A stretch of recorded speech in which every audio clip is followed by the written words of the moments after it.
J'ai rencontré donc Carl Cogar au mois d'octobre dernier dans la convention qui s'appelle ACTFL, que vous connaissez peut-être, donc cette convention des langues étrangères aux États-Unis, énorme congrès qui a lieu tous les ans. L'année dernière, c'était à Boston. L'année prochaine, c'est à Nashville. Je vous invite à y participer si vous voulez y participer. Donc, à Boston, il y a vous savez, des centres, des petits stands, ce qu'on appelle des stands en français, où il y a des gens qui sont là, qui présentent leurs choses. Alors, il y a Middlebury. Moi, j'étais à Middlebury en train de présenter les écoles de langue. Et il y avait le stand de l'ambassade de France, qui n'était pas très loin du stand de Middlebury. Donc j'ai été les voir, on a discuté, et puis j'ai dit, ce serait pas mal si vous veniez faire une petite présentation dans nos coins reculés du Vermont. Et Carl Cogar a tout de suite accepté de venir, effectivement. Je pense qu'il était un petit peu intéressé pour découvrir un peu qui étaient ces gens bizarres là-bas, quelque part. Je le savais déjà. Oui. Mais pas à quel point. Donc, comme vous pouvez le voir, Carl Cogar travaille à l'ambassade de France aux États-Unis, à Washington, ce qui explique la difficulté pour venir jusqu'ici, et donc est responsable du secteur de l'éducation, de la coopération éducative aux États-Unis. C'est la raison pour laquelle, donc, aujourd'hui, il vient nous parler de l'enseignement, l'apprentissage du français aux États-Unis, l'état des lieux et les perspectives. Donc, écoutez, je suis très heureux d'accueillir ici ce soir, à Middlebury, Vermont, reculé, mais centre actif de la francophonie aux États-Unis, Carl Cogar. Merci.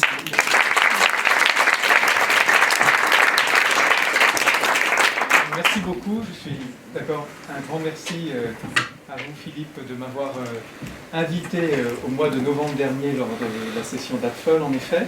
C'est un honneur pour nous d'être présents dans ce campus qui est quand même célèbre, puisque depuis sa 102e édition maintenant que l'école française se déroule, donc c'est pas rien. Et la réputation, même si c'est bien loin et bien isolé, la réputation de Middlebury excède le Vermont et tout le territoire américain connaît Middlebury. Quand j'ai dit que je connaissais déjà, c'est ma deuxième fois ici, enfin pas sur le campus, je suis déjà venu à Burlington, et puis surtout on a dans notre équipe à Washington une personne qui s'appelle Nathalie Cox, j'en reparlerai un tout petit peu, je reparlerai d'elle indirectement tout à l'heure, qui est une ancienne étudiante de Middlebury Institute, donc en Californie, mais qui est venue aussi faire du français sur ce campus. Donc on a des liens avec Middlebury. Et puis je suis très heureux ce soir de m'adresser à vous pour vous parler de ce que fait une ambassade, de ce que fait l'ambassade de France pour le français, et puis de vous parler indirectement du métier d'attaché de coopération, et de comment donc une représentation officielle gouvernementale étrangère envisage dans votre pays tout ce qui touche à l'éducation et l'enseignement et l'apprentissage du français. Je vais commencer juste par vous poser une question. Qui est déjà enseignant parmi vous? D'accord. Qui enseigne dans le K-12? Qui enseigne dans le supérieur? D'accord. Et qui est étudiant? Ok. Qui se destine parmi les étudiants à devenir professeur? Qui réfléchit peut-être? Pas beaucoup. J'en étais sûr, et c'est là tout le problème. C'est pour ça que je suis ici ce soir, en mission, j'espère vous convaincre, parmi ceux qui n'ont pas levé le doigt et qui sont étudiants, que c'est peut-être pas mal de réfléchir aussi à cela. Alors, je vais commencer par... dans une ambassade, donc il y a plusieurs services, parmi lesquels, services économiques, services de la défense, etc. Et il y a un service qui s'appelle le service culturel. Et à l'intérieur de ce service, il y a un département qu'on appelle la coopération éducative, donc qui touche tout ce qui intéresse aux États-Unis le K-12. Et on a également un département d'enseignement supérieur, de coopération universitaire, pour essayer de faire partir les étudiants américains vers la France, de favoriser les échanges, les projets de recherche. Et puis, dans mon département, il y a également le français dans le département des universités, ou les World Languages Department, parce que parfois c'est pas seulement le français, dont on s'occupe. Une chose importante aussi, notre rôle n'est pas du tout d'interférer dans la politique éducative du district, peut-être, où vous enseignez, ou de l'État. C'est pas, vous imaginez, c'est comme si les États-Unis s'occupaient de notre éducation en France, on leur dirait vous êtes gentils, mais merci. Et là, c'est la même chose. C'est la même chose. On n'interfère pas, on vient juste proposer des services à plusieurs niveaux. Et bien sûr, on essaie d'influer, mais gentiment, disons. Voilà. Alors, je vais commencer par par l'état des lieux. D'abord, comment nous, à l'ambassade, on analyse en quelque sorte la place du français dans le K-12 et dans les départements de français dans les universités. Et puis après, à partir de cette analyse, qu'est-ce que nous, on essaie de mettre en place. Et puis évidemment, j'espère que l'on pourra échanger, vous pourrez réagir en disant non mais ça va pas du tout, c'est à côté de la plaque, ou au contraire, on est intéressé par tel ou tel programme. Alors l'état des lieux, l'ambassade n'a pas les moyens de faire des enquêtes ou des surveys ou des census extensifs sur l'ensemble des États-Unis. D'ailleurs, pour tout vous dire, il y en a très peu. Il y a très peu de données statistiques dans le domaine éducatif sur l'enseignement des langues étrangères aux États-Unis. Les rapports sont rares et mars dernier est à marquer d'une pierre blanche, puisque en mars dernier, il y a eu 2 rapports officiels importants et un rapport d'un think tank qui vont me servir d'appui pour les premiers chiffres que je vais vous donner. Je vous incite, ils sont disponibles, hein, c'est tout à fait public. Le premier, c'est America's Languages Investing in Language Education for the 21st Century, et c'est Commission on Language Learning, et c'est par American Academy of Arts and Sciences. Et je ne sais pas si vous avez entendu parler de ce programme. Oui, certains me disent oui. Là, vraiment, vous avez énormément de données qui sont intéressantes, pas seulement pour le français, mais pour les langues étrangères dans l'ensemble du pays, et le défi que ça peut représenter pour les États-Unis.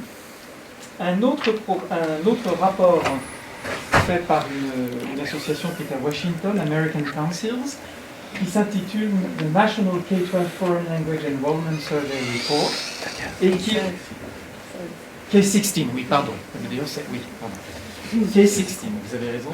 Et justement, on reviendra sur pourquoi K-16. C'est un rapport qui est surtout sur ce qu'on appelle les critical languages. Est-ce que vous voyez tous ce que c'est, donc les langues qui ne sont pas considérées comme insuffisamment enseignées et apprises par les Américains. Le français n'est pas une langue critique, malheureusement. Parce que ça donne beaucoup de crédits fédéraux. Et un troisième rapport, alors qui est fait par un think tank, New American Economy, qui est vraiment très intéressant et qui, à mon avis, peut vous servir, si vous enseignez déjà, pour défendre, il ne faut jamais être dans une position de défense, mais pour promouvoir le français. Le titre est plutôt pas mal, Not Lost in Translation, et The Growing Importance of Foreign Language Skills in the US Job Market. Donc je vais m'appuyer sur ces 3 rapports pour faire l'état des lieux, et ensuite vous dire quelle politique on essaie de mener en lien avec les partenaires. Alors nos partenaires, juste avant de commencer, c'est qui? C'est les États, quand il y a vraiment des superintendents et des World Language Specialists au niveau de l'État qui ont une politique favorable aux langues. Et puis, parfois, il y a des États où ce n'est pas vraiment le cas, où il n'y a pas d'intérêt majeur. Et donc, dans ce cas, on essaie d'identifier, ce qui n'est pas une mince affaire, les districts qui, eux, ont à leur échelle un engagement en faveur des langues étrangères et en faveur du français. Dernière chose, nous avons quelques rapports avec le département de l'éducation à Washington, on les voyait vendredi dernier, mais c'est très très ténu, si j'ose dire. C'est avant tout avec les États et les districts que nous travaillons, et via les districts avec les écoles. Et puis, autre acteur important dans notre coopération, partenaire important, c'est ADFL. Parce qu'ADFL est vraiment l'association certainement la plus puissante pour l'enseignement des langues étrangères ici aux États-Unis, avec toute une série d'outils à votre disposition, et qui ne sont pas toujours d'ailleurs complètement...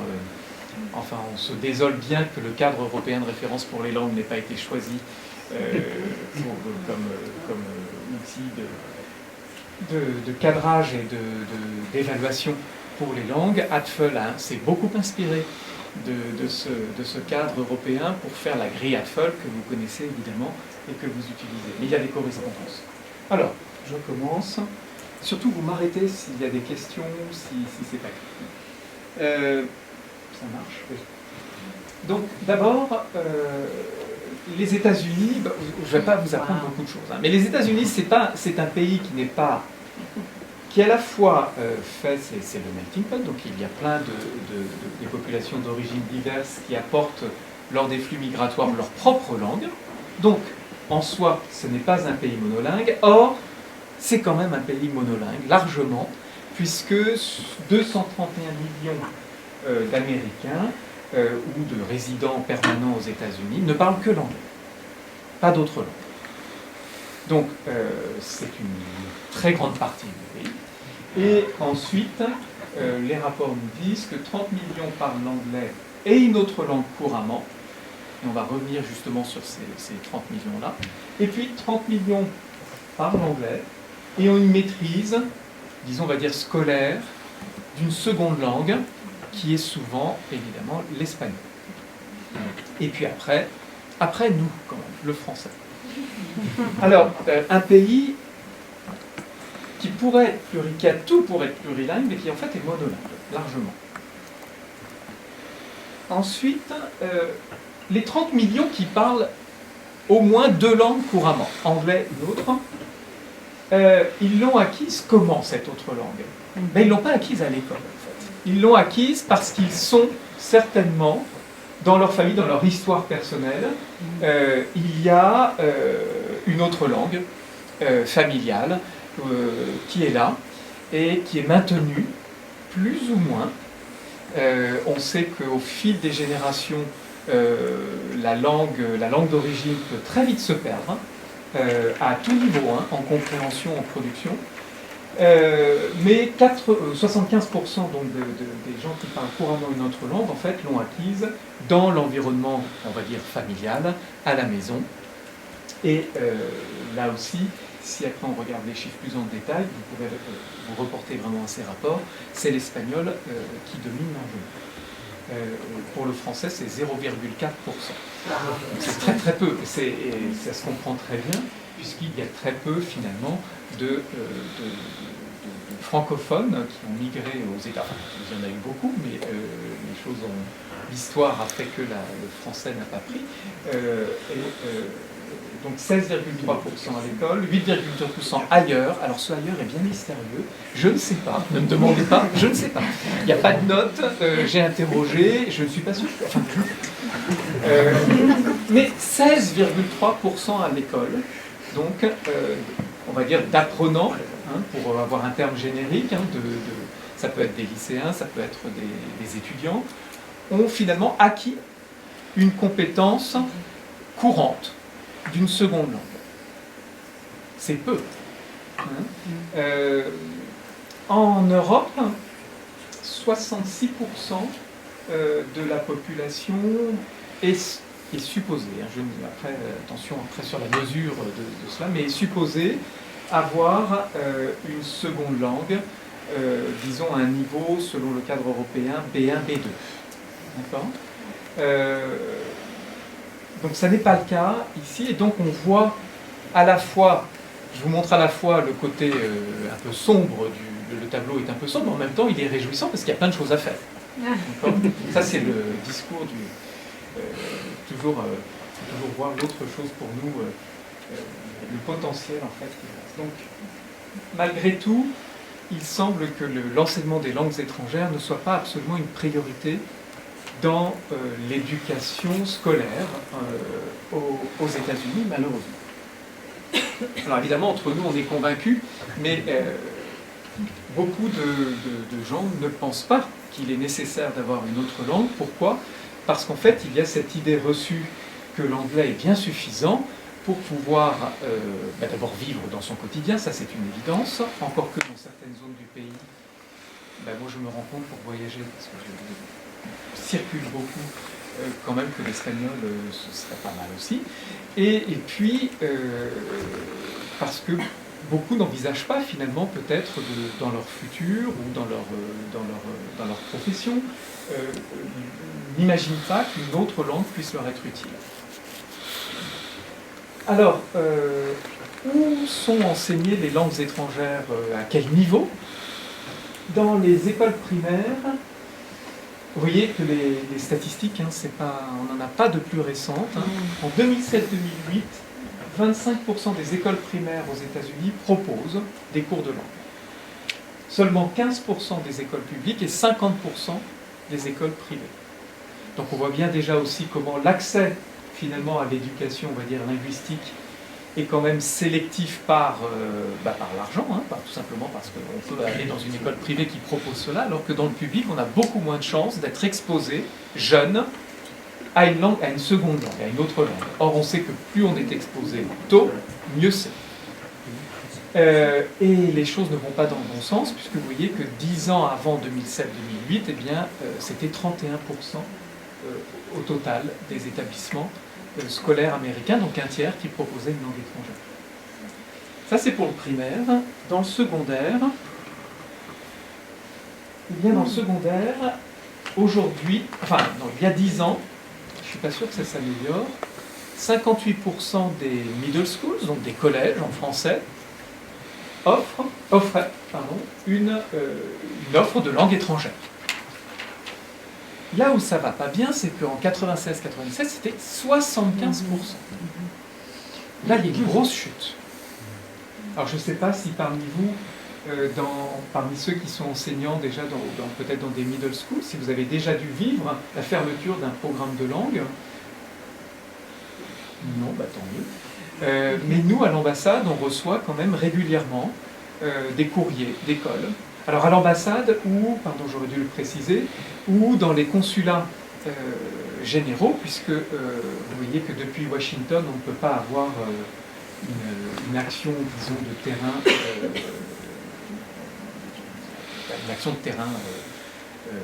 j'ose pas dire efficace, parce que je ne sais pas si on est, si j'ose dire efficace, mais il y a des consulats généraux, donc je vais les énumérer. Boston, c'est important parce que peut-être que vous ne connaissez pas votre consulat général et donc la personne qui peut vous aider localement.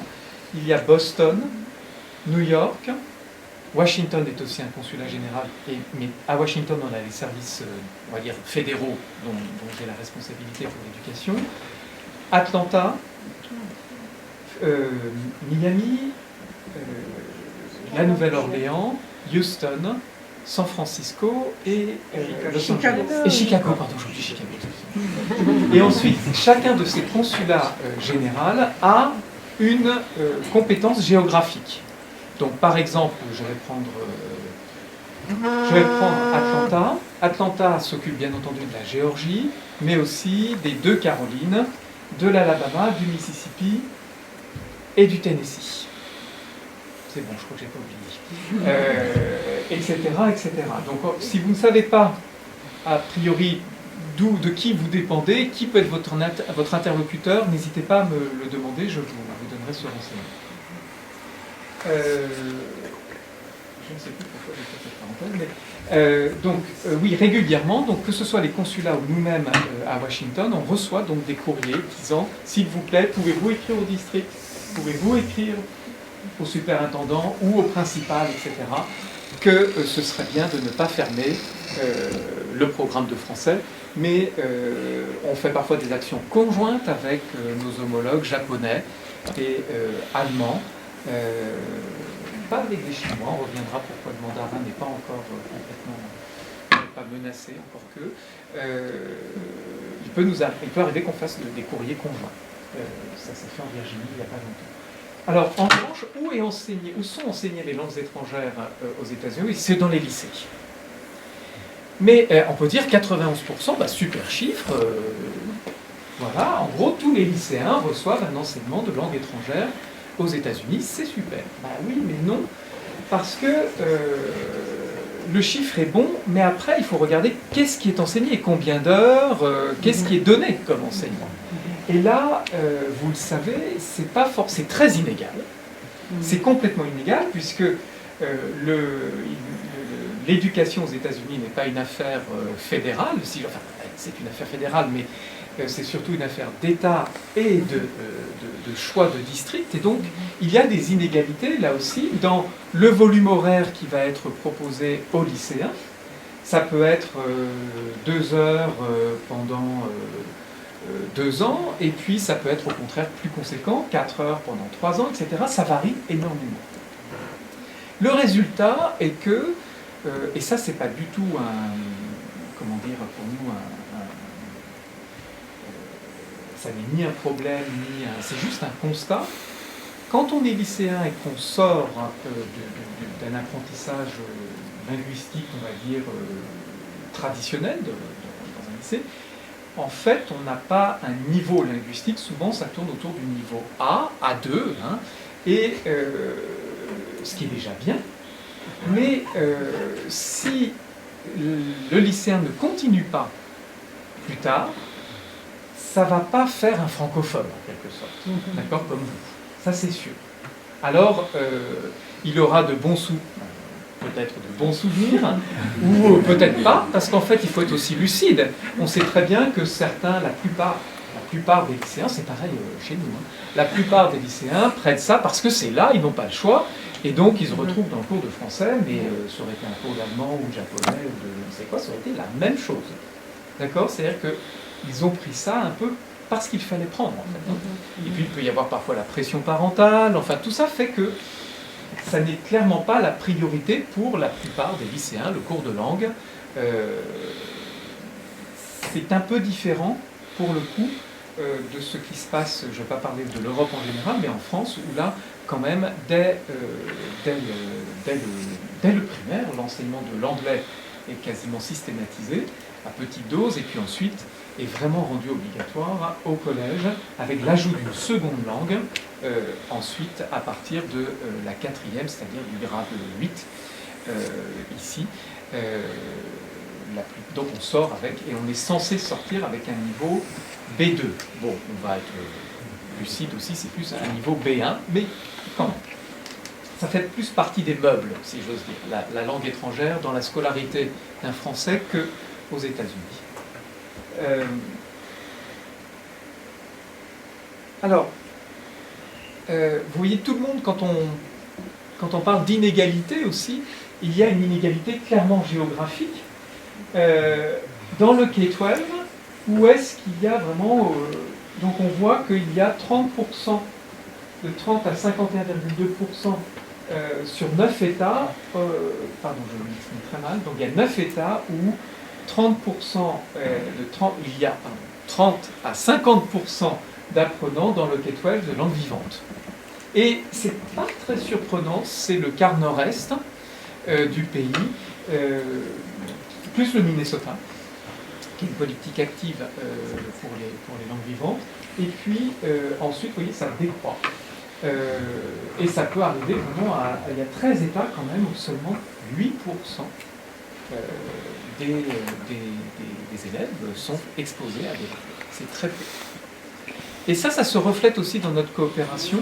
On le voit, on a des zones géographiques particulièrement dynamiques. Alors il y a toujours, je vous dis, des districts de toute façon qui sortent, hein, qu'on arrive à identifier parce qu'ils viennent aussi vers nous pour nous demander de l'aide. Et puis, pour être très très sincère, il y a des États avec lesquels on ne travaille pas. Pas du tout. On n'a quasiment aucun lien. Donc je ne sais pas si je ne vais pas donner d'exemple. Mais je vais donner un exemple positif d'un État avec qui on n'avait pas de lien et avec qui les liens commencent à arriver, tout petit, mais ça commence. C'est le Dakota du Nord. Rien, il se passait rien. Alors, on peut pas. Le Dakota du Nord dépend du consulat général de Chicago, donc qui est un énorme territoire. Donc c'est difficile pour eux de tout couvrir, mais à travers un programme que je vais vous présenter, en fait, le Dakota du Nord revient un petit peu dans notre radar et on va commencer un petit peu à travailler avec eux. Alors, pour le K-12, estimation du nombre d'apprenants de français, 1 200 000. On est la deuxième langue étrangère apprise dans le pays, largement après l'espagnol. La troisième, d'après vous, c'est laquelle? C'est l'allemand, en effet. Et ensuite, japonais. Et donc le chinois n'est pas encore, le chinois avance, mais le 1 million strong, on n'y est pas encore. Hein. L'initiative d'Obama. Donc 1 200 000 apprenants, c'est un chiffre qui décroît. Je vous mets dans les lycées, regardez. On avait en 2003-2004, l'espagnol représentait 37 000 pour les lycées simplement, hein, donc c'est pas l'ensemble. 50 000 en 2011-2012, ça monte. Nous, la croissance est plus faible, hein, 10 000, 12 000. Et 4 chiffres aussi, 8 178 lycées offrent des programmes d'espagnol, 3 742 français, 1 549, etc. Juste une précision, ça c'est de l'enquête National K-16, etc. Ils ont fait donc, ce qu'ils appellent un census, mais évidemment, ils n'ont pas eu des réponses de tout le monde. Donc ils précisent bien que c'est ensuite une projection qu'on ne peut pas avoir. Mais ça donne des tendances quand même. Donc pas de scoop hein, pour le moment. L'espagnol est largement la première. Alors, vous savez qu'en didactique des langues, on fait une distinction entre langue étrangère et langue seconde. Je ne sais pas si vous voyez la distinction. Plus une langue seconde n'est plus considérée comme une langue étrangère pour diverses raisons.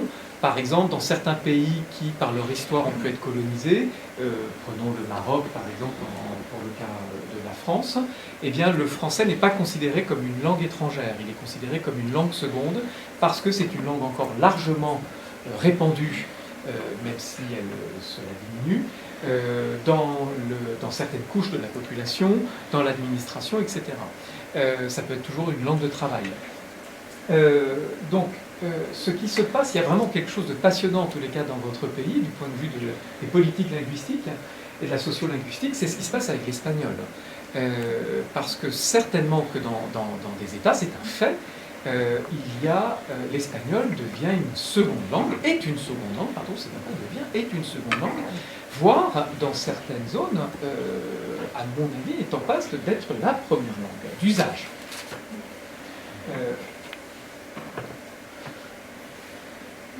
Alors, après ça c'est très intéressant pour nous. Donc je vous fais ce tableau et ensuite je vais vous dire qu'est-ce que l'on fait avec ça nous à l'ambassade, pour que vous compreniez comment on peut peut-être collaborer. Donc sur ces 3740 lycées qui ont répondu au questionnaire, il y a, on va arrondir, 80% qui font, alors j'ai mis du FLE, hein, donc un enseignement, on va dire, classique de la langue étrangère, du français comme langue étrangère, avec les manuels ou les curricula de chaque État, etc. Voilà, le cours classique, si j'ose dire. Donc c'est encore largement majoritaire. 20%, 21% même, offrent des cours en ligne. Alors si vous faites le calcul, vous allez me dire il y a un petit problème, ça fait plus de 100. Oui, parce qu'il y a certains établissements qui offrent plusieurs choses. D'accord ? Donc 20% quand même des établissements offrent des cours en ligne. Ça peut être des établissements qui sont isolés. Mais il y a une autre raison, selon vous.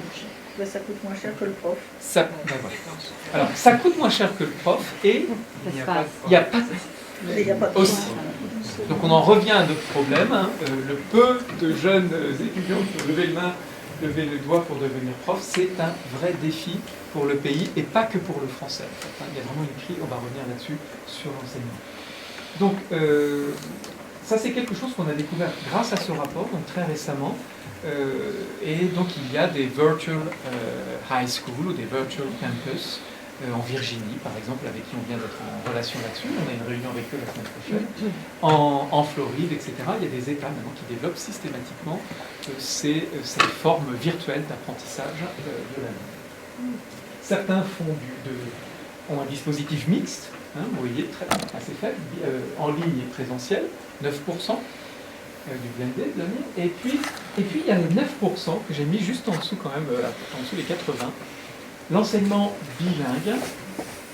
Alors je ne vais pas faire, on pourrait parler des heures du mot bilingual ici aux États-Unis. On va pas rentrer dans ce débat qui est un vrai débat d'universitaire et même après de politique linguistique. On va dire que on va prendre le mot bilingue en français n'est pas polémique, comme il peut l'être ici. Donc on va dire que l'enseignement bilingue, j'ai regroupé les dual language immersion ou les dual language programs et les immersion programs. Ça représente 9%. Et l'enseignement du FLE classique, ce maintien est largement majoritaire. Vous en êtes certainement des représentants ici ce soir. Je vais vous dire ce que l'on fait pour ce secteur. On constate en revanche qu'il y a un boom, une vraie croissance très très forte de deuxième type d'enseignement, l'enseignement bilingue. Et ce qui est intéressant, c'est que l'enseignement bilingue est une initiative souvent publique. Donc ça, c'est déjà intéressant, parce qu'il n'y a plus cette inégalité de l'accès. Ce sont des programmes publics. Et deuxième chose, quand ça commence aux États-Unis, vous êtes un des rares pays d'ailleurs à le faire comme ça commence dès le K, le kindergarten, ou le first grade. Et ça augmente d'une brique chaque année quand c'est possible. Ça pose des difficultés, mais et c'est en pleine expansion. Alors, je continue. Ça, c'est sur les dispositifs, puis après, je reviendrai. Alors, le rapport de New American Economy nous dit qu'en 2010, ça, là aussi c'est une estimation, un calcul, 240 000 annonces d'emploi exigeaient une compétence linguistique avancée, c'est-à-dire la capacité à travailler dans une autre langue. Donc c'est pas beaucoup en fait, hein, par rapport à l'ensemble de la population active américaine. Mais quand même, c'est pas beaucoup, et surtout, regardez, en 2015, 630 000. Ça augmente considérablement. Et là, le lycéen qui aura son niveau A2 de français, ça ne va pas. Hein. Il ne répond pas là aux critères de ces demandes d'emploi qui demandent vraiment une compétence professionnelle, pas bilingue hein, au sens où on entend, mais fluent, donc une pratique courante de la langue, être capable de travailler dans cette langue. Pour le français, c'est la même tendance. C'est plus faible, bien sûr, parce que le chiffre d'avant, c'était toutes langues confondues. Hein. Donc l'espagnol domine encore largement. Après c'est le français, le chinois. Le français, environ 10 000 annonces en 2010 et 22 000 en 2015, et ça augmente aussi.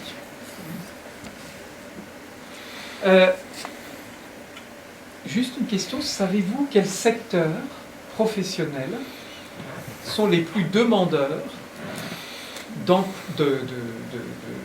d'emploi francophone? Selon vous, quel est le premier secteur? L'énergie, non. La santé est un des secteurs parmi les 5, et c'est pas le premier. Non, c'est l'assurance.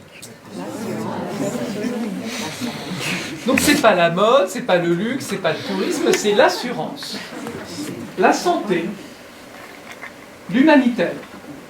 Là, l'humanitaire a vraiment une énorme demande. Et on voit bien que là, le français a une grosse carte à jouer, qui n'est pas la carte de la France, mais la carte de la francophonie, la francophonie africaine. Qu'est-ce que j'ai oublié? Qu'est-ce que j'ai dit? L'humanitaire, l'assurance, IT, tout ce qui est logiciel, bon, je ne suis pas très bon en même donc on va dire logiciel, IT, vous avez compris. Et là, des gros demandeurs, c'est Oracle. Et la banque, le secteur bancaire.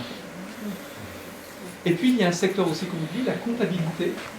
Et tout ce qui... Parce qu'en fait, toutes les entreprises qui sont françaises ou de l'espace francophone et qui ont des antennes aux États-Unis, qui doivent faire leur fiscalité et leur comptabilité selon le système américain, eh bien, ils ont besoin, puisque c'est un vrai cauchemar ici, tout ce qui est taxes, etc., eh bien, ils ont besoin d'avoir des gens qui fassent ça pour eux, et souvent en français, pour pouvoir comprendre et faire un rapport ensuite à leur pays, à leur siège.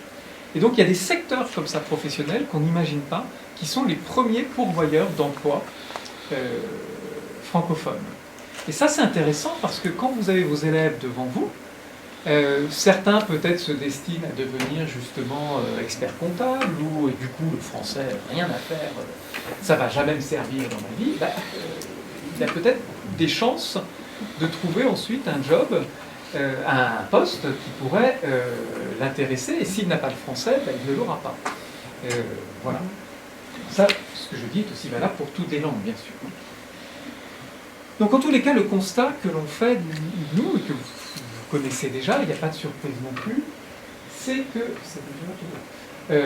l'offre, il y a une offre insuffisante et souvent tardive de l'apprentissage, bien trop tardive de l'apprentissage des langues aux États-Unis. Ça devient de plus en plus tardif, donc ça, c'est pas bon du tout.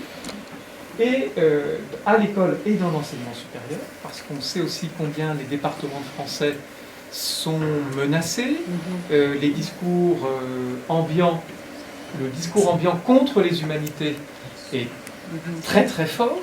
Il suffit de lire la presse pour voir parfois des déclarations politiques, je ne citerai pas d'exemple, on en a aussi, mais je ne peux pas. Il y a des déclarations qui tout simplement disent qu'il n'y aura pas $1 de l'argent public des taxes qui seront mis pour les humanités, mais qu'en revanche pour les STEM, pas de problème, ça on veut bien. Pourquoi? Parce que derrière ce discours, il y a l'idée complètement fausse que faire des humanités, et donc à l'intérieur apprendre une langue étrangère, ça ne donnera pas de boulot. Ça ne donnera rien. Donc ça, c'est une idée reçue très très fortement implantée. Il y a aussi dans le supérieur les cursus proposés, souvent encore à forte orientation littéraire. Alors on ne va pas, je ne vais pas du tout faire une attaque contre ces cursus littéraires, bien au contraire, mais je vais vous expliquer ce qu'on essaie de proposer à côté en plus, pour justement montrer qu'il peut y avoir d'autres voies aussi d'utilisation de sa langue étrangère. Donc ce décalage entre des formes d'apprentissage en fait trop tardives et une demande croissante aux États-Unis de locuteurs de langue étrangère et de locuteurs francophones en particulier. Il y a une campagne, vous avez certainement entendu parler de la campagne de promotion des langues étrangères, de l'apprentissage des langues étrangères grand public, faite par ACTFL, Lead with Languages. Ça vous dit quelque chose? Je vous invite tous à regarder sur Internet la petite vidéo d'1 minute de Lead with Languages. Si vous voulez convaincre les parents, les administrateurs parfois qui sont réticents, vos élèves, vos propres élèves, que c'est bien d'apprendre une langue, en 1 minute, l'essentiel est dit, et surtout avec l'argument qui est l'argument selon nous aussi à l'ambassade le plus fort, qui est l'argument économique. Les États-Unis sont en train de passer à côté d'un énorme marché économique parce qu'il n'y a pas assez de locuteurs de langues étrangères. Je vais vous donner, il y a 300 à 400 millions de Chinois qui apprennent l'anglais, on le sait.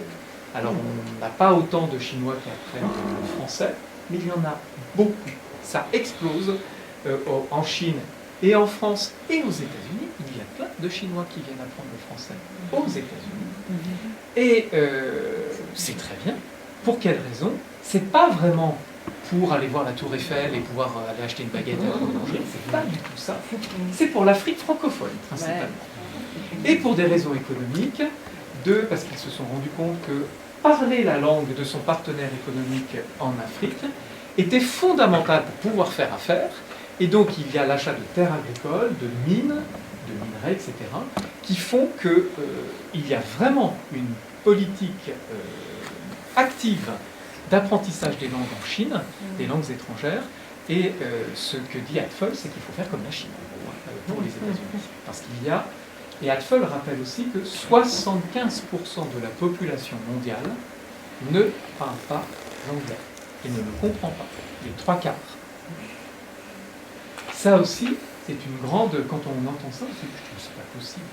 Et bien si, c'est les 3/4. Donc l'anglais est certes la langue véhiculaire, la langue la plus partagée, mais pas la langue la plus parlée, parce qu'il y a d'autres langues en fonction de la population, de la démographie, mais c'est clairement pas suffisant. Et donc les États-Unis, on le voit, hein, il y a des rapports aussi, le New American Economy montre que les États-Unis perdent des marchés. Et donc c'est pas bon pour l'économie, c'est pas bon pour la vie après quotidienne des gens, etc. Alors, du coup, qu'est-ce qu'on fait, nous, à l'ambassade, après ce constat? Alors, on n'a pas de... on ne va pas résoudre tout ça tout seul, on vous donne juste des petites idées. Et on participe, la première chose que l'on fait, c'est qu'on participe aux actions de promotion, d'advocacy, comme on dit, hein, d'enseignement et d'apprentissage du français. On soutient, par exemple, la campagne d'Hatfull, Lead with Languages, en donnant de l'argent, mais aussi en aidant si vous allez sur le site internet de Lead with Languages, il y a des pages concernant l'enseignement du français, l'apprentissage du français, avec des témoignages, des ressources, et ça c'est nous qui fournissons ces choses-là par exemple pour cette campagne massive. Donc ça c'est un premier travail que l'on fait, et je vais vous montrer une petite vidéo qu'on tient à votre disposition. Alors il faudra nous écrire parce qu'elle est très très lourde, je ne peux pas vous la donner, mais vous pouvez la recevoir sans problème, et on vous la donne. Donc on a un opérateur culturel à Paris qui s'appelle l'Institut français. Et l'Institut français donc propose toute une série d'outils pour les services culturels des ambassades, et à chacun de voir ce qui convient, ce qui peut être intéressant pour le pays. Donc il y a des choses sur le cinéma, etc. Et pour l'éducation, il y a auparavant, le motto, c'était « Oui, je parle français ». Ok, très bien. Donc c'était vraiment affirmatif. Oui, je parle français. Puis après, il fallait dire pourquoi. Et vous connaissez bien ces arguments. Voilà. Je pense que vraiment pour les États-Unis, il n'y a que l'argument économique qui peut. Le reste. Alors maintenant, c'est plus du tout le même. C'est plus la même chose. Écoutez bien, c'est et en plus, je parle français.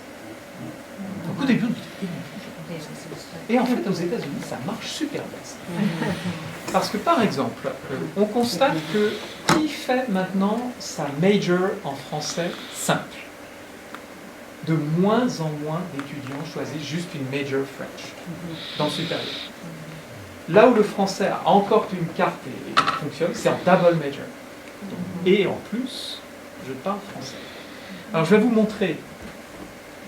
Et ça, je pense que ça peut être intéressant aussi pour les lycéens ou les collégiens. Je vais vous montrer la vidéo de l'Institut français. Elle est à votre disposition, et ensuite il y a des affiches. On peut vous envoyer tous les fichiers que vous pouvez faire imprimer ou diffuser. Enfin, vous faites ce que vous voulez avec cette vidéo. Enfin, ce que vous voulez plutôt. Vous pouvez la mettre sur votre Facebook, sur le site de l'école, si vous le voulez, etc. Il faut juste que je remette le début.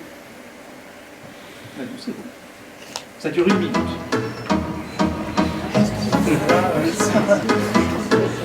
Alors,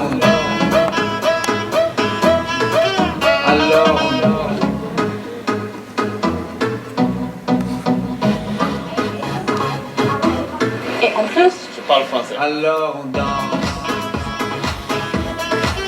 Alors on danse. Alors on danse.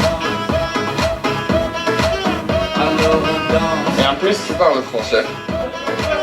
Alors on danse. Alors on danse. Je parle français. Eh ben encore. Eh ben encore.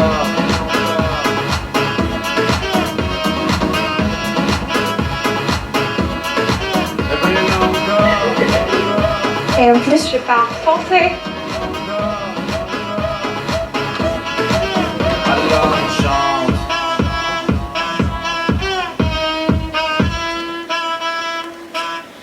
Voilà, alors, je crois que je l'ai remise.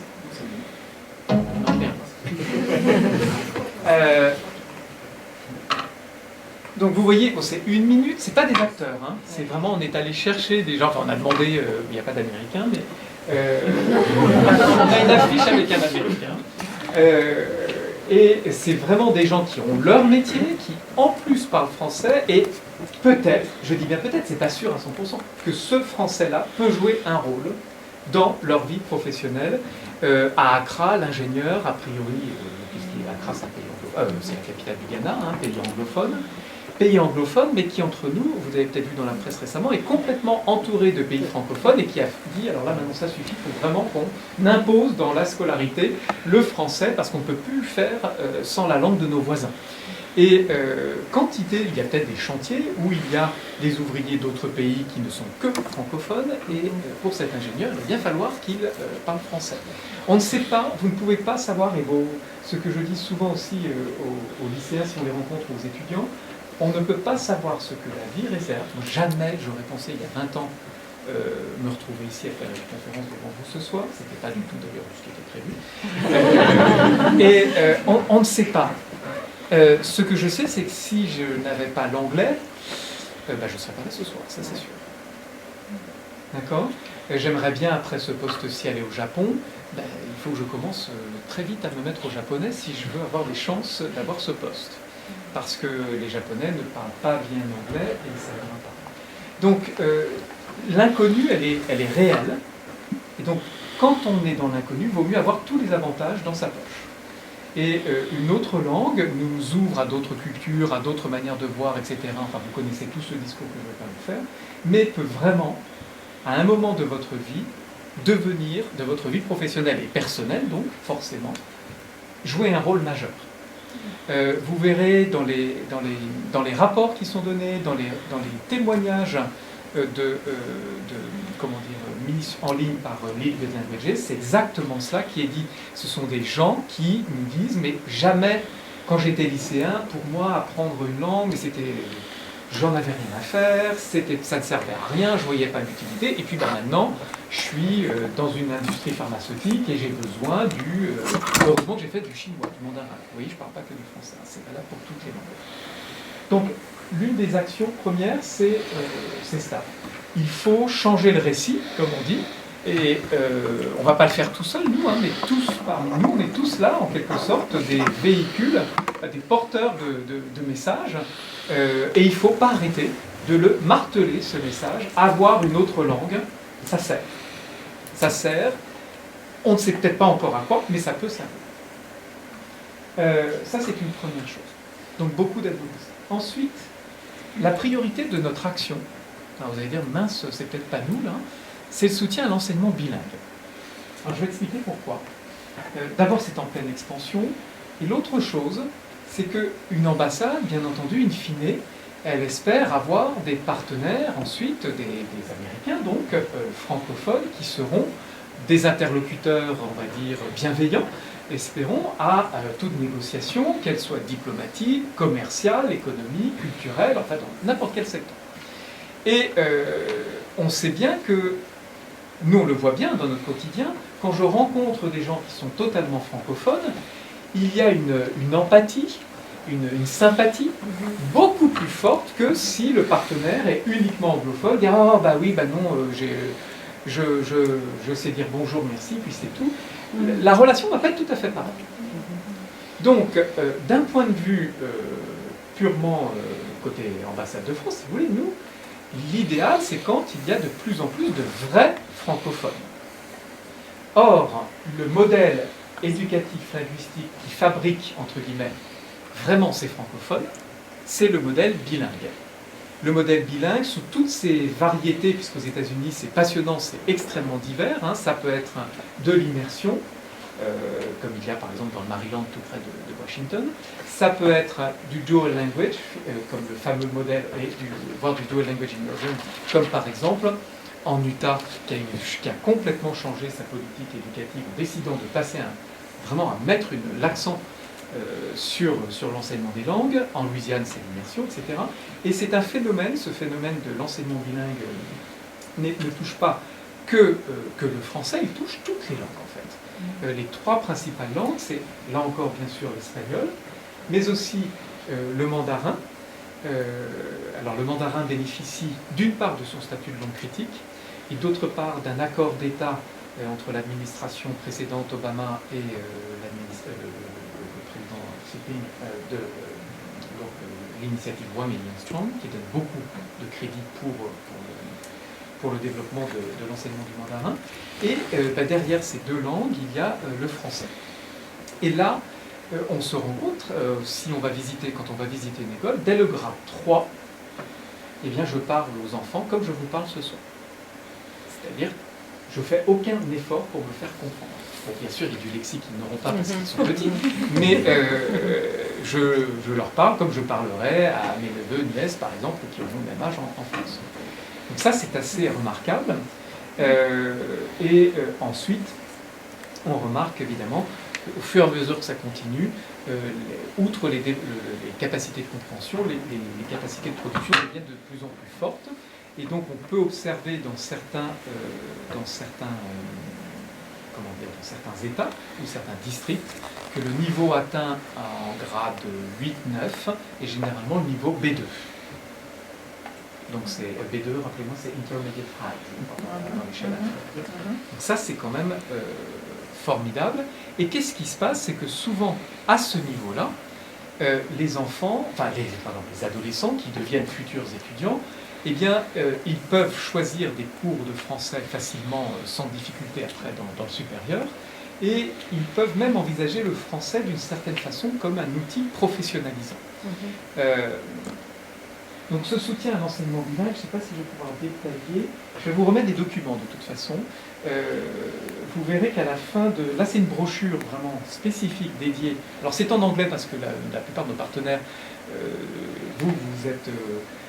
j'allais dire, les personnes les plus importantes, parce que c'est vous qui faites passer cette langue auprès des étudiants et des enfants et des adolescents, mais souvent les administrateurs ne parlent pas français, donc on doit avoir une communication en anglais avec eux. Et ce que l'on a fait depuis 2 ans, c'est qu'on a ouvert un fonds pour l'enseignement bilingue, pour l'éducation bilingue, francophone. Donc ça c'est depuis décembre 2015, il fallait lever de l'argent d'abord, et on s'est associé avec une fondation qui s'appelle la Fondation Face à New York, et ce fonds désormais est suffisamment important en argent pour pouvoir aider les 160 écoles bilingues aux États-Unis francophones à travers un appel à projet annuel, à travers aussi la possibilité pour elles de recevoir de l'argent pour accueillir des assistants de langue français. Et ce que l'on essaie aussi je vais aller à l'essentiel peut-être, ce que l'on essaie de faire, c'est de trouver en accord avec les États ou les districts des solutions pour le manque de professeurs. Le manque de professeurs, il est général aux États-Unis, toutes disciplines confondues, il n'y a pas assez de profs de maths aux États-Unis, il n'y a pas assez de profs de... C'est toutes les disciplines. Le métier est en crise, un petit peu comme en France d'ailleurs, assez pour les mêmes raisons aussi, soit image dégradée, salaire parfois pas suffisamment important, quantité de travail, enfin une mauvaise considération aussi du métier. Tout cela fait que il y a de moins en moins d'enseignants. 44 États officiellement se déclarent en pénurie de langues étrangères, d'enseignants de langues étrangères, toutes langues confondues, y compris l'espagnol. Donc c'est la crise, et souvent les districts ou les États nous disent envoyez des enseignants de France. Non, c'est pas possible parce qu'on a le même problème chez nous. Donc on ne peut pas envoyer des professeurs des écoles françaises, on en détache quand même. En Louisiane, il y a un accord spécial, mais après, c'est une quinzaine, vingtaine d'enseignants des professeurs des écoles, donc de l'école primaire, qui viennent dans les écoles bilingues américaines, dans le Maryland ou en Utah principalement, mais c'est très très peu, vous voyez. Et ce que l'on dit, en fait, c'est que la solution, elle est certainement locale, elle est à trouver dans le pays. Alors après, nous, c'est pas à nous de dire ce qu'il faut faire. Mais ce que l'on essaie de faire, deux choses. D'abord, on a un programme désormais de bourse à deux niveaux. On a un programme de bourse pour les étudiants qui veulent faire un master pour devenir enseignant avec une spécialité dans le bilingue. Vous allez me dire, mais c'est où ça, ces masters? Parce qu'effectivement, il n'y en a pas beaucoup, parce que ça commence. Donc, il y en a à New York, il y en a à Minneapolis, à l'University of Minnesota, qui est un centre très important du centre Carla. Il y en a en Louisiane, il y en a en Caroline du Nord, enfin, il y en a quand même suffisamment. Et donc, on est en train de faire des partenariats avec ces universités, et on va lancer, en décembre prochain, une campagne de bourse pour des étudiants qui seront admis dans ces programmes et qui auront un engagement moral, évidemment, on ne peut pas les forcer, à ensuite se diriger vers l'enseignement bilingue francophone. Ces bourses, elles couvrent à peu près 50% des tuition fees, des frais d'inscription. Donc c'est pas rien, enfin, c'est pas la totalité, mais c'est mieux que rien. Autre chose, pour tous ceux qui ont moins de 35 ans, je vous donnerai ça. C'est peut-être un programme que vous connaissez, vous avez déjà fait. Y a-t-il des tapis ici? Voilà. Eh bien oui, il y en a beaucoup. Est-ce que, parmi les tapis, est-ce que vous avez de bons souvenirs d'avoir été tapis? Je prends un risque. Mais... Oui. Alors, qui connaît TAPIF? C'est Teaching Assistant Program in France. Et chaque année, l'éducation nationale française emploie 4500 jeunes étudiants étrangers pour venir aider, assister le professeur de langue étrangère, donc le professeur d'anglais ou le professeur d'espagnol, le professeur d'allemand, etc. Sur ces 4500, il y a 1300 Américains.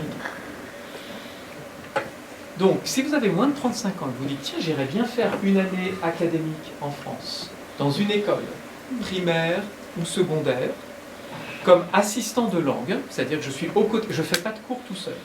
C'est exactement comme un intern ici aux États-Unis, parce que c'est pas la même chose qu'assistant aux États-Unis. Vous recevez, vous avez un contrat par l'Éducation nationale. Vous recevez une somme qui n'est pas énorme, hein, je vais être honnête, c'est pas, vous n'avez pas 3 000 € par mois pour vivre, là. Mais vous avez, après vous pouvez recevoir une aide de l'école, et je ne sais pas comment vous êtes débrouillé ou pas pour trouver votre logement. Vous avez la sécurité sociale, et puis c'est aussi pour vous l'opportunité de vous confronter à un système éducatif, alors là croyez-moi, radicalement différent du vôtre, complètement différent, donc de découvrir une autre façon d'apprendre et d'enseigner, de vivre à la française quand même, enfin, j'espère. En partie, vous pouvez être, alors souvent les destinations c'est, alors tout le monde peut Paris, mais vous pouvez être dans une toute petite ville, je ne sais pas où vous étiez, Sceaux, donc près de Paris, Foix, oui. D'accord, donc dans le sud-ouest, oui. Angoulême, pareil, vous n'étiez pas très loin. Creil, en Picardie, pas loin. D'accord, oh là oui, d'accord, ça ne doit pas être forcément. Il y a des zones plus ou moins difficiles. Les zones les plus difficiles sont réservées aux food drives. Donc, mais là, c'est 1 an, et pour les tapifs qui rentrent, alors sans doute, vous avez tous les contacts, et la personne qui s'occupe du programme, donc de gérer les 2000 candidats au programme chaque année, et les 1200, 1300 qui vont partir là, en fin septembre, et qui donc là nous écrivent tous les jours pour leur visa, ça marche pas, etc. Eh bien, mais ça marche, vous partez, et on s'occupe de vous. Vraiment, écrivez-nous. Il y a le contact de la personne qui s'appelle Nathalie Cox, je vais le mettre quand même, je le mettrai tout à l'heure ici. C'est Nathalie Cox qui est vraiment l'interlocutrice. Et vraiment, il faut avoir moins de 35 ans. Désolé.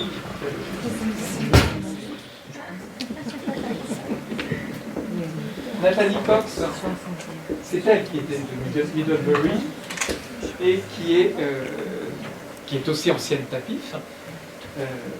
Et donc, nos emails, c'est toujours pareil, c'est prénom.nom, arrobase,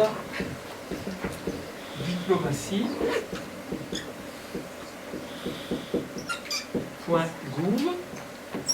gouvernement.fr.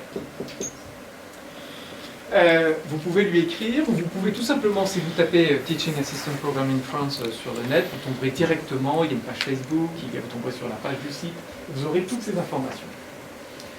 On a à peu près 28 000 alumni TAPIF, donc c'est pas rien. Et Nathalie s'est dit, mais c'est pas normal, en fait, on ne faisait rien pour les TAPIF qui rentrent. Et désormais, on est en train de passer des partenariats, ce serait bien. Ah ben on en a un avec Middlebury, pardon, mais je suis bête, j'allais dire ce serait bien. On en a un avec Middlebury Institute en Californie. Donc on a des partenariats, en fait certaines universités comme Middlebury Institute nous ont dit, mais on vient de se rendre compte que parmi nos meilleurs étudiants qui s'inscrivaient dans soit un master d'éducation internationale, soit un master de France, etc., c'est des TAPIF.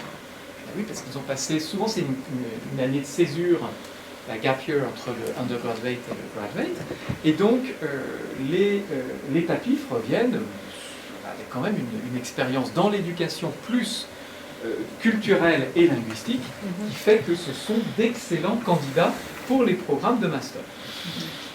Et du coup, les universités nous ont dit, on aimerait bien les attirer. Ben, nous on a dit, ok, on veut bien en parler, mais il faut nous donner des bourses pour eux. Et donc, Middlebury a dit, ok, Middlebury Institute offre, c'est un nombre illimité.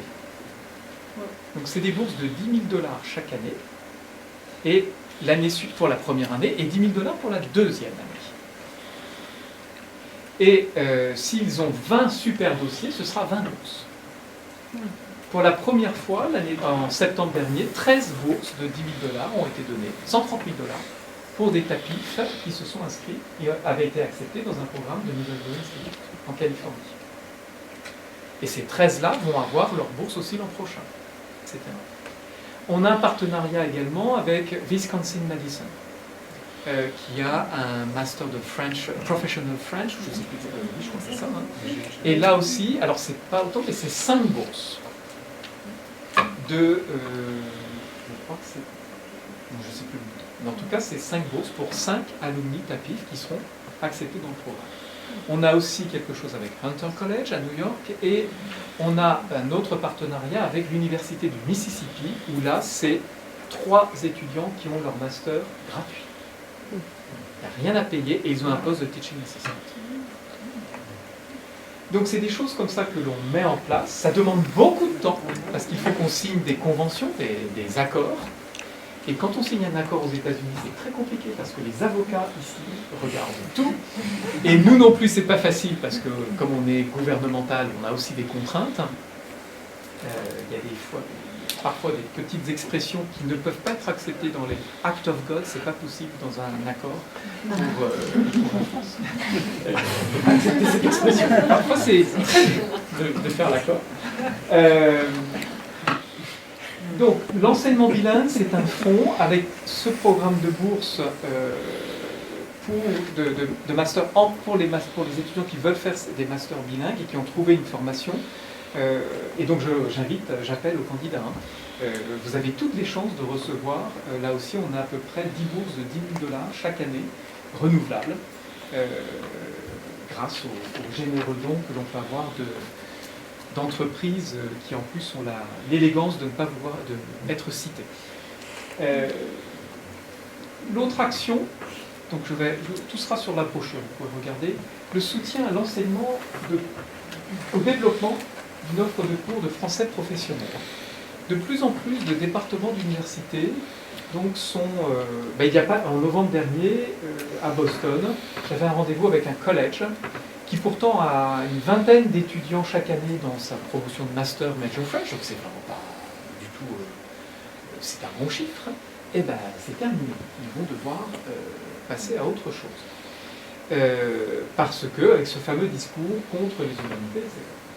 Et de plus en plus, on a des demandes de la part de départements de français d'université d'aide pour diversifier les types de cours. il y a les cours de, on va dire, le cœur, les humanités, et puis il y a des universités qui disent on va pouvoir préserver le français en développant, par exemple, des cours de français des affaires, business French, ou français juridique, français de la santé, français de l'ingénierie, French for engineering, etc., etc. Et là, je vous donne donc qu'est-ce que l'on fait. D'abord, et souvent c'est les enseignants qui nous contactent, ou les départements, ou les universités, ils disent soit elles ne savent pas faire, comment on pourrait faire ça? Soit elles savent faire, mais elles voudraient de la formation quand même en plus. Et donc là, on intervient, nous, en offrant. On a un partenariat avec la Chambre de commerce et d'industrie de la ville de Paris, qui a une école de langue vraiment spécialisée sur ces français sur objectifs professionnels. Et donc chaque année, on fait venir 2 experts pendant une semaine. Et cette année, un d'entre eux était à UVA, en Virginie, et l'autre était à Truman State, dans le Missouri.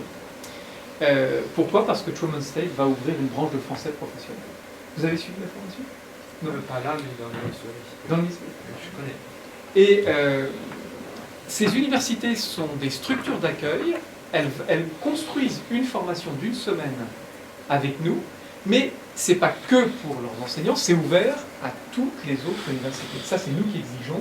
C'est-à-dire que Truman State a mis 3 enseignants de chez eux, plus 22 enseignants d'autres campus, pas seulement de la région.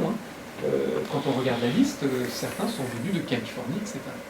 Même chose à l'UVA, c'était pour des doctorants.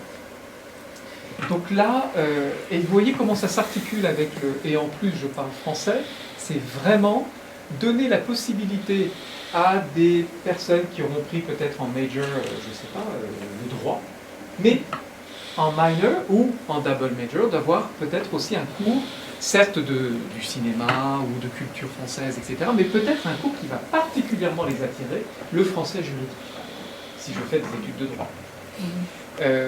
À Georgetown University, juste en face de l'ambassade, on est juste en face d'eux, eh bien, ils donnent des cours du français de la diplomatie ou français des relations internationales parce qu'ils ont une spécialité très forte en sciences politiques et qui fait qu'ils ont eu une formation de ce type qui les intéresse.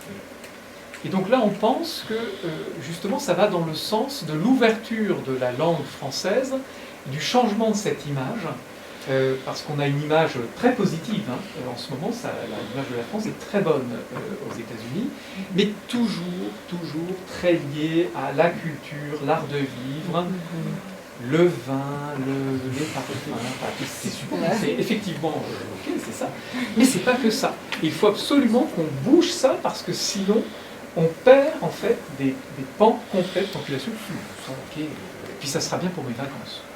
Mais voilà, ça c'est ce qu'on entend. Oh, j'aime bien la France, j'apprends le français parce que je voudrais aller en Provence, en vacances, et tout, super. Mais c'est pas le discours que nous on porte. On en apporte un autre, si vous voulez, pour changer un peu les choses. Alors après, dans le quotidien, on a toute une série d'actions aussi pour les enseignants, qui sont de la formation continue. Je ne sais pas si parmi vous, certains ont pu avoir l'occasion d'assister à des ateliers de formation continue qu'on offre. Oui, ça vous est arrivé. Vous êtes où, madame? J'enseigne dans le Vermont, mais par l'université de Besançon cette année. Ah voilà, d'accord. Alors, donc nous avons, en effet, chaque année, on a des stages que l'on offre à des enseignants. 20, alors c'est sur vos candidatures, c'est pas beaucoup, c'est 25 par an, 25 enseignants par an sont envoyés à nos frais, 15 jours ou 1 mois, en France, soit à Vichy, soit à Besançon, soit à Nantes, pour faire une formation. À Nantes, c'est ce qu'on appelle le stage belge, ça dure 1 mois. À Vichy, c'est pour les enseignants de FLE. Et à Besançon, donc, c'est pour le bilingue. Vous enseignez dans une école bilingue? Non, j'enseigne aux États-Unis, c'était une formation qui était proposée. Mais vous partez cette année? Oui. En ligne, je peux vous donner. Ok, d'accord. Vous allez certainement... Ok, très bien. qu'on se parle quand même, parce que je suis un tout petit peu inquiet sur l'ordre de... Bon. Donc ça, c'est complètement... Je suis désolée. Non, mais c'est très heureux déjà de vous faire... Et donc, n'hésitez pas à regarder en janvier le site soit du consulat, soit de l'ambassade. Le site de l'ambassade, notre site va être refait, c'est frenchculture.org. Parce que là, vous avez l'appel à candidature. Et en fait, aussi surprenant, c'est pas si connu, donc il n'y a pas tant que ça de candidature. Quand vous postulez, vous avez des chances quand même. Donc, regardez ça. Donc, si vous n'avez pas la chance de partir en France, on fait venir des experts aussi. On fait venir des experts qui tournent, pas forcément dans les villes que j'ai citées tout à l'heure, hein. Ça peut être, par exemple au Texas, ça peut être à Dallas, à San Antonio, ça peut être en Oklahoma, à Tulsa, ça peut être... Enfin, vous voyez, c'est en fonction, en fait, là aussi, des districts ou des partenaires qui sont particulièrement dynamiques. Nous, on veut bien recevoir la formation TV5, on veut bien recevoir la formation sur pratique de l'oral en classe de FLE, ou sur l'usage de la vidéo et des téléphones portables comme support possible pour l'apprentissage du français en lien avec les fake news. Et ça, c'est les 3 qu'on a faites depuis le début de l'année, etc., etc. Et ça, c'est gratuit aussi, d'accord? Et on fait aussi des partenariats pour que ces formations, si possible, vous donnent des crédits. Donc, qui puissent vous servir pour vous dans votre carrière. Donc, je vous donnerai aussi cette brochure. C'est toujours en anglais pour les raisons que j'ai expliquées, mais avec ces rappels d'actions générales que nous menons, et surtout vous inciter à aller régulièrement sur le site qui est à votre disposition. Pour les étudiants, le programme principal, c'est celui-là. Et je vous assure que celui-là, il vaut la peine, le TAPIF. Bien sûr que les écoles continuent à soutenir, mais moins, par exemple, les concours, etc. On peut les soutenir, mais notre travail n'est plus d'aller être jury, par exemple, du concours de chant ou de poésie. Ça, on va le faire de moins en moins. On n'a pas le temps, en fait, pour être très honnête. Et pour les écoles, eh bien, on aide les écoles inversement à recevoir des assistants de langue français. Mais là, c'est beaucoup plus compliqué qu'avec notre ministère, parce qu'il n'y a pas, c'est pas le département fédéral de l'éducation qui centralise tout ça. Donc il faut qu'on travaille avec chaque école, etc. On a un visa sponsor. Enfin, bon. Donc ça, c'est tout à fait aussi une possibilité pour votre école si le PTO, le PTA a l'argent nécessaire pour financer, parce qu'on sait souvent que c'est le PTO qui est développé. S'il n'y a pas l'argent nécessaire et que vous êtes une école bilingue, vous pouvez recevoir une bourse pour payer l'assistant. Et on aide beaucoup aussi les partenariats entre écoles françaises et écoles américaines via ce qu'on appelle les MOU, c'est-à-dire les accords officiels entre un district, un État et en France une académie, c'est-à-dire la structure officielle donc, pour l'éducation en France, donc les rectorats et les académies. Donc là, il peut y avoir ce qu'on appelle des appariements, c'est-à-dire des jumelages d'écoles, avec souvent, les coopérations commencent très modestement, par des projets de classe. Il faut avoir des projets, et sachez que c'est souvent plus facile côté français de lancer les choses. Pourquoi? Parce qu'en fait, c'est soutenu. C'est très intéressant, ces jumelages sont soutenus par le ministère de l'Éducation français, qui donne de l'argent avec l'ambassade des États-Unis en France. Mais les États-Unis ne font rien ici pour que vous puissiez vous jumeler avec les Français. C'est l'ambassade des États-Unis en France qui facilite aussi les jumelages et qui donne de l'argent pour les projets lancés par des professeurs en France en lien avec vous ici. Alors je pourrais parler longtemps des programmes, mais je voudrais peut-être laisser le temps à des questions ou des échanges. S'il y avait des... Pour vous, en fait, retenez, les actions de formation continue vous sont vraiment ouvertes, et je vous invite vraiment à regarder désormais ce que l'on offre, à regarder qui est votre interlocuteur au consulat, et n'hésitez pas à envoyer un mail en disant juste je voudrais être sur la liste de diffusion, et vous recevrez les informations uniquement sur le domaine que vous voulez. Vous pouvez demander le K-12, le cinéma, enfin le reste, si ça ne vous intéresse pas, vous décochez. Et vous pouvez dire je veux juste des informations sur le K-12. Et là, vous recevrez régulièrement une newsletter de la circonscription de Chicago, de la circonscription selon où vous êtes, avec ce qui se passe et ce qui vous est offert. N'hésitez pas aussi, si vous avez moins de 35 ans, postuler au tapis. Vraiment. Là, vous avez... il y a une belle expérience qui s'ouvre à vous. Et eh bien, pour les vocations d'enseignants, réfléchissez, c'est un beau métier. Moi, c'est mon métier d'origine. Et il y a vraiment de quoi faire. Alors pourquoi on met un limite sur l'âge? Pourquoi? Ouais. Tapif, hein? Pourquoi c'est 35 ans? Ouais. Bonne question. On l'a monté, c'était 25 ans, on a demandé à ce qu'il soit passé à 35 ans pour que les jeunes professeurs qui veulent éventuellement envisager une année aussi de coupure puissent avoir cette expérience. La raison, certainement, que vous êtes assistant d'un professeur. C'est-à-dire que vous n'êtes pas, si vous avez 42 ans et que vous êtes enseignant, qu'est-ce que vous allez... Ça va être assez délicat de vous positionner vis-à-vis peut-être de l'enseignant dans sa classe en France. Parce que vous allez... Lui, il va peut-être trouver ça super, parce que vous allez être peut-être un collègue, en fait, avec qui il va pouvoir échanger.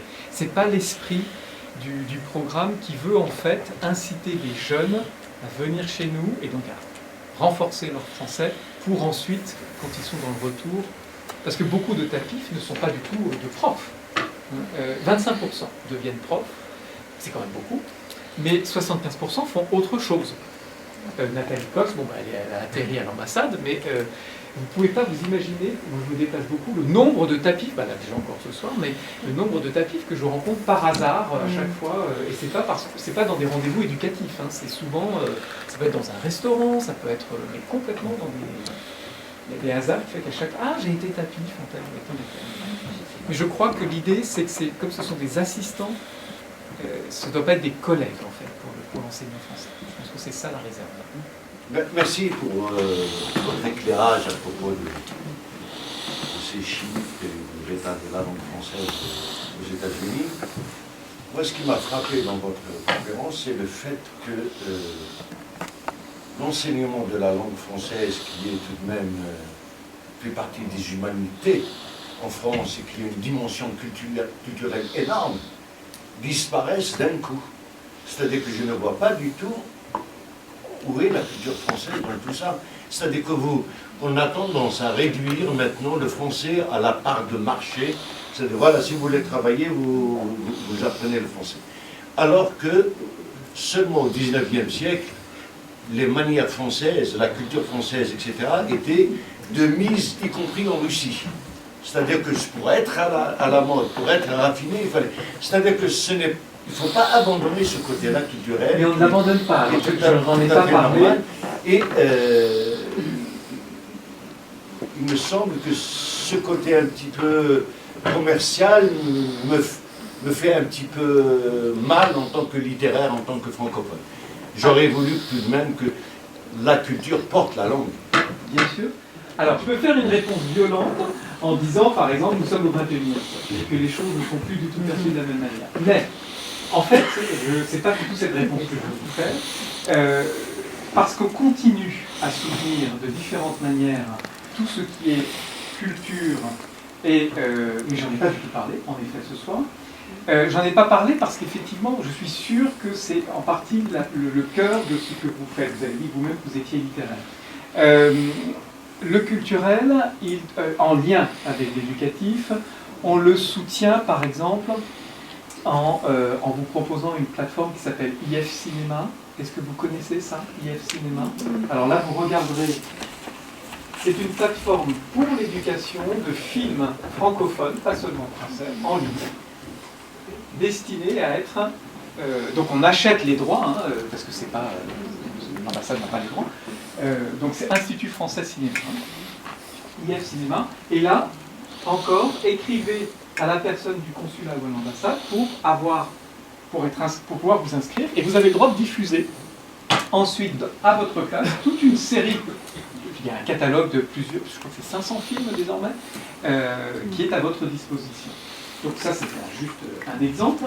Là où on continue énormément à soutenir, on va dire, les humanités, c'est par la coopération universitaire avec ce qu'on appelle les centres d'excellence et les autres programmes donc, que ma collègue gère, qui soutiennent la recherche, et notamment la recherche dans le secteur des humanités. Donc il y a énormément d'argent qui est toujours mis dans ce secteur. Et dans le K-12, une chose très importante, parce que bien sûr, vous avez complètement raison de dire que la langue et la culture sont, de toute façon, sont intriquées.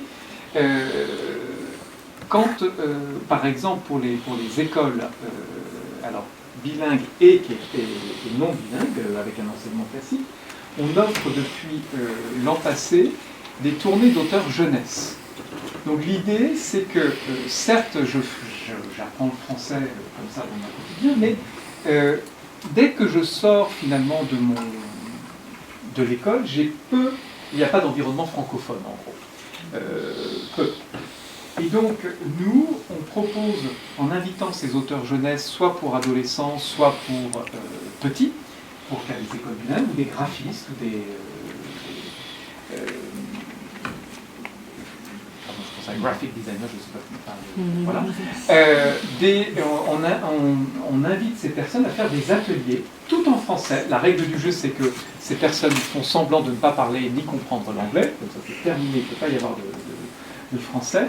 Autour du... C'est le français de l'école buissonnière, si vous voulez. C'est-à-dire que ce n'est pas du tout un français scolaire, c'est une action autour de, par exemple, construire une sphère.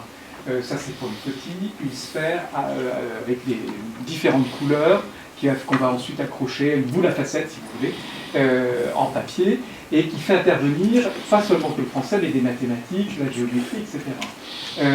Et ensuite, ça peut être un autre auteur qui va travailler sur les onomatopées. Parce que les onomatopées, et avec un ouvrage, un livre qu'elle a fait qui s'appelle Bruit, qui est utilisé en France pour les petits, comment on voit les différents bruits possibles et comment ça se dit linguistiquement. Eh bien, une onomatopée, c'est culturel, contrairement à ce que parfois on peut imaginer, et donc on a fait venir aussi cet auteur.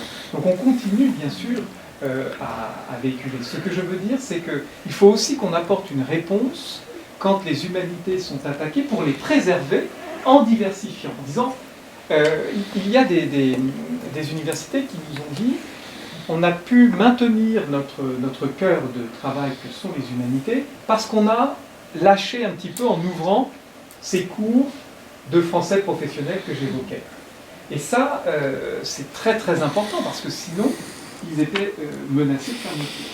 Ils ont fait venir des étudiants qui sont moins portés sur les humanités en faisant cela. Mais ils ont gardé les humanités. Est-ce qu'il y a l'équivalence des CCF ici aux États-Unis? Non, alors les centres culturels français alors, ont changé de nom. On les appelle maintenant des instituts français. Il n'y a pas d'institut français aux États-Unis. On est dans un type de coopération différent. Les instituts français, donc il y en a beaucoup en Europe, ils ont remplacé des centres culturels, et il y en a beaucoup en Afrique. Ce qu'il y a aux États-Unis en complément, alors c'est pas tout à fait la même chose, pour être très honnête, ce sont les alliances françaises. Et les alliances françaises, elles sont le réseau américain des alliances françaises, il y en a plus de 110, est extrêmement hétérogène. Ça va d'un centre culturel absolument incroyable comme le FIAF à New York, qui n'a pas du tout besoin de nous, voilà, très bien pour eux, et une offre culturelle juste remarquable, à de toutes petites alliances qui se sont appelées alliances françaises parce qu'elles ont eu le droit de le faire il y a des années, et qui en fait sont juste un club, c'est un club de gens qui aiment la France, mais qui n'a rien à voir avec, si vous voulez, une action à proprement parler culturelle et linguistique. Et donc on a tout cet éventail, de la toute petite alliance à la très très grosse, avec quelques alliances importantes avec lesquelles on travaille aussi, comme des alliances moyennes. Je pense à si je vais en nommer quelques-unes, tant pis pour celles que j'oublie. Seattle, par exemple, Minneapolis, la Nouvelle-Orléans, Saint-Louis, où je vais aller bientôt, etc. Enfin, et eux offrent des cours, ont une programmation culturelle et bénéficient de tout ce que l'on fait dans les autres secteurs, cinéma, art plastique, musique, ou pas, si c'est trop petit, ils ne peuvent pas, mais dans ces cas-là, ce sont des partenaires, ce sont des relais qui permettent de faire une offre culturelle. Avec Saint-Louis, on va faire venir un auteur de BD, par exemple, qui a fait une BD, Capitaine perdu, sur l'histoire locale de Saint-Louis, et qui veut rappeler que Saint-Louis a un passé français, qui est évident en entendant Saint-Louis, mais que tout le monde a oublié, par exemple. Donc, on ne délaisse pas les humanités. Hein. Je ne veux pas que vous pensiez ça. Mon discours, effectivement, pourrait le laisser penser. On met quelque chose en plus. Voilà. Juste un petit mot sur le tapis. Je m'appelle Patrick Guédon, je suis prof de français à Paris pour le programme de Middlebury College et aussi à Emory Paris. Je recommande chaque année des étudiants pour le tapis. En gros, par année, je recommande entre 5 et 10. Ils sont généralement pris parce qu'ils ont un très bon niveau, parce qu'ils ont passé une semestre en France. Et puis aussi, il y a de la place. Parce qu'on rencontre les gens du CIEP qui nous disent on voudrait plus de jeunes Américains parce qu'il y a des offres, il y a des écoles, des lycées, alors ça peut être du primaire, du secondaire. On recherche des gens et puis on n'a pas forcément des gens qui sont candidats. Donc on peut vraiment faire la publicité auprès des étudiants. Moi je la fais en cours et il y a vraiment beaucoup de place. Absolument. Enfin, on a entre 1800 et 2000 candidats par an, et je vous dis 1300 partent. Donc quand même, hein, vous avez beaucoup de chance quand vous postulez de partir, et souvent ceux qui ne partent pas la première année partent la deuxième. Parfois, parce qu'on a des listes d'attente. Le CIEP, en effet, a du mal à avoir des assistants d'anglais. Il n'y a pas que les États-Unis sont le premier réservoir, entre guillemets, mais le programme ne marche pas au Canada. Nos voisins du Canada n'aiment pas partir de chez eux, visiblement. Le Royaume-Uni, ça ne marche pas très bien. Australie, Nouvelle-Zélande, Inde, qui sont aussi des pays qu'on voit, c'est pas assez. Et donc, le pays qui vraiment est le grand réservoir pour ce programme, c'est les États-Unis. Et on est passé de 1100 à 1300, et il y a 4500 en tout, mais toutes langues confondues. Et chaque année, en fait, on nous annonce que finalement ce sera un petit peu plus parce qu'il n'y a pas eu assez de candidats d'autres pays. Alors nous, on ne manque pas de candidats, mais c'est vrai que si les choses arrivent... L'autre chose que je voulais dire, c'est là, moi, je manque de candidats, c'est qu'en France, on voit aussi qu'on a moins d'étudiants américains qui viennent étudier dans les sites de study abroad, et pour les juniors et pour les masters. Par exemple, Emory Paris vient de fermer son master. Nous avions créé un master de TFFL que nous avons fermé. En littérature, nous n'avons plus qu'un seul étudiant, donc on est en train de réfléchir à une refonte, mais il faut des gens pour apprendre à tous les niveaux et pour aller aussi au niveau maîtrise et venir en France et revenir aux États-Unis. Donc là, il y a un vrai merci pour le travail que vous faites parce que c'est important aussi pour nous, pour les enseignants universitaires ou des niveaux plus élevés. Oui, de toute façon, c'est important pour tout le monde, parce qu'après, en termes de très large de diplomatie d'influence, nous, il nous faut des Américains francophones, c'est sûr. Donc l'autre gros chantier dont je n'ai pas parlé, mais qui est vraiment la politique, c'est qu'on se bat, on commence vraiment à travailler étroitement à ce que les Français puissent obtenir le statut de langue critique.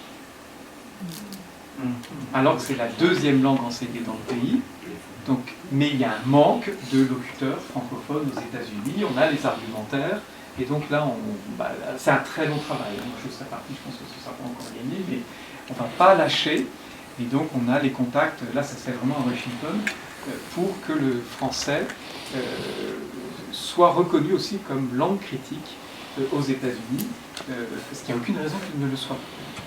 Alors pas pour des raisons de défense, parce que ça évidemment, on peut difficilement nous défendre cette position. Il n'y a pas de menace de la francophonie, bien au contraire. La francophonie est au contraire tolérante, etc. Donc, mais pour des raisons économiques. Il n'y a pas assez de francophones. Je crois que la conversion pourrait continuer très longtemps, mais il est 8h30 passé, donc c'est notre cadre horaire. Et si vous D'accord, voulez alors, après, à la sortie, voilà, si vous voulez après voir.